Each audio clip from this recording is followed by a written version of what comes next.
इस वक्त हमारे साथ हैं क्रांतिकारी रिजवान अंसारी। रिजवान जी कभी जयराम के खासम खास होते थे, झारखंड के युवाओं का एक सपना होते थे, बगावत की प्रतीक होते थे और हमेशा अपने बयानों से, अपने संवादों से सोशल मीडिया की सुर्खियां हुआ करते थे। आज रिजवान अंसारी जी सत्ताधारी दल जेएमएम के साथ हैं और एक बार फिर से वहां भी एक मुखर आवाज है। तो चलते हैं रिजवान अंसारी। रिजवान अंसारी, आप तो बगावत के प्रति, क्रांतिकारी रिजवान ही आपका नाम था। एक क्रांति का मंद धार जो है मंद क्यों हो गया? किसने कहा मंद हो गया? मैं आज भी वही हूँ जो कल था। अपने सत्ता की देखो, मैंने मेरी पहले पूरी जवाब सुन लो। आपने सवाल किया कि क्रांतिकारी रिजवान मंद हो गए हैं या चुप हो गए हैं, तो मैंने आपका जवाब मैं देना सही समझता हूं पत्रकार महोदय। मैं कल भी वही था और आज भी यही है। मैंने आपको ज्ञात होगा कि मैं बाहरी पार्टी पर नहीं गया हूं। अगर मैं जिस पार्टी में था, जिस पार्टी के नींव को हमने रखा था, वो झारखंडी मुद्दों के साथ था।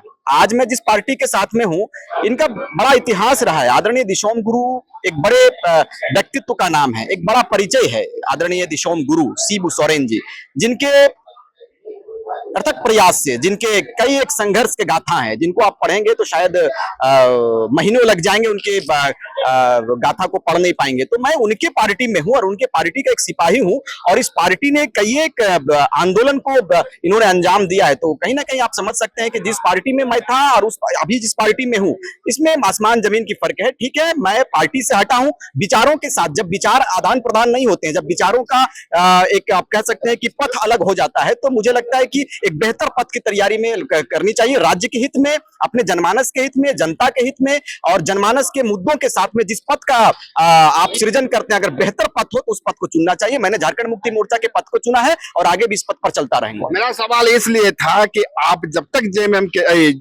टाइगर जयराम महतो के साथ थे, जेल कैंप के साथ थे, आप हमेशा से जेएमएम पर निशाना साधते रहते थे, हेमंत सोरेन पर भी निशाना साधते थे। देखो, मैंने कहा है कि मुद्दे हमारे थे, उन मुद्दों को सुना गया है। आदरणीय हेमंत सोरेन जी के समकक्ष जब मेरी हाजिरी हुई, मैंने मुद्दों के साथ अपना विचार किया था। मैं मुद्दों के साथ इनके समक्ष बैठा और आदरणीय मुख्यमंत्री महोदय ने हमारे मुद्दों को बिल्कुल अपना मुद्दा समझा और हमारे मुद्दों को हल करने का प्रयास कर रहे हैं। मैंने कहा था खतियान आधारित हमारा स्थानीय नीति मिलना चाहिए।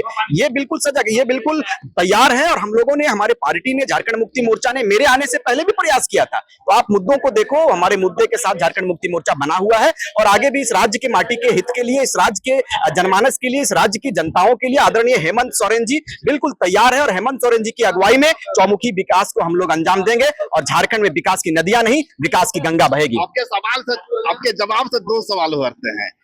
जब तक आप जेएमएम के साथ नहीं थे, आप जो निशाना साधते रहे, तो क्या आज उस बात पर आपको अफसोस है? मैंने झारखंड मुक्ति मोर्चा पर निशाना साधा था मुद्दों के मैं मुद्दों के साथ में झारखंड मुक्ति मोर्चा पर बना हूं और मुद्दों के साथ में बना रहूंगा और हमारे मुद्दों को हल करने का प्रयास नहीं बल्कि पूरा विश्वास दिलाया आदरणीय मुख्यमंत्री महोदय और बिल्कुल पार्टी के तमाम नेताओं से मेरी बात हुई है। मुद्दों के साथ रहेगा और झारखंड के मुद्दों के साथ हमारी लड़ाई है और झारखंड को बेहतर करने की तैयारी भी है। और भारतीय जनता पार्टी वाला भाषा आप नहीं कहेंगे। भारतीय जनता पार्टी के लोगों का यही मंशा रहता है कि कैसे इस झारखंड को तोड़ा जाए, कैसे इस झारखंड को खंड खंड किया जाए। लेकिन हमने कहा था, हमारे जनमानस ने कहा है कि झारखंड शहीदों का धरती है, शहीदों के बलिदान के साथ में झारखंड का निर्माण हुआ है। हम लोग यहाँ पर बाहरी नेताओं के बाहरी सोच को डेवलप नहीं होने देंगे। बाहरी सोच का जवाब इस बार झारखंड प्रदेश के नौजवानों ने, झारखंड प्रदेश के माओं ने, झारखंड प्रदेश की बहनों ने, झारखंड की जनता ने मुंहतोड़ जवाब दिया है और 56 इंच सीना कहने वाले भारतीय जनता पार्टी को झारखंड के बॉर्डर से बहुत दूर फेंक दिया। क्रांतिकारी रिजवान एक ओजस्वी वक्ता है, मुझे मालूम है।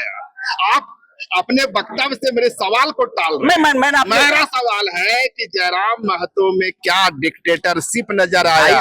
क्या जयराम महतो उन मुद्दों के साथ नहीं चल सके जिन मुद्दों के सहारे आपने सियासत शुरू की थी? देखो सुनिए मेरी बात, जयराम महतो पर मैं नहीं जाना चाहता। जयराम महतो को बनाने में रिजवान क्रांतिकारी का क्या योगदान है, कभी जयराम महतो से पूछ लीजिएगा कि जयराम महतो आज सदन में यदि हुंकार रहा है या मुद्दों के साथ में सदन में पुकार रहा है, तो उस पुकार में रिजवान क्रांतिकारी का क्या योगदान है? लाठी हमने खाया है, हम जेल गए थे, जयराम महतो जेल नहीं गया था। जयराम महतो को जयराम महतो बनाने में पूरे प्रदेश के लोगों से पूछिए कि रिजवान क्रांतिकारी का क्या योगदान है। धन्यवाद। अगर खबर पसंद आए तो आप QR स्कैन कर दें हमारा साथ।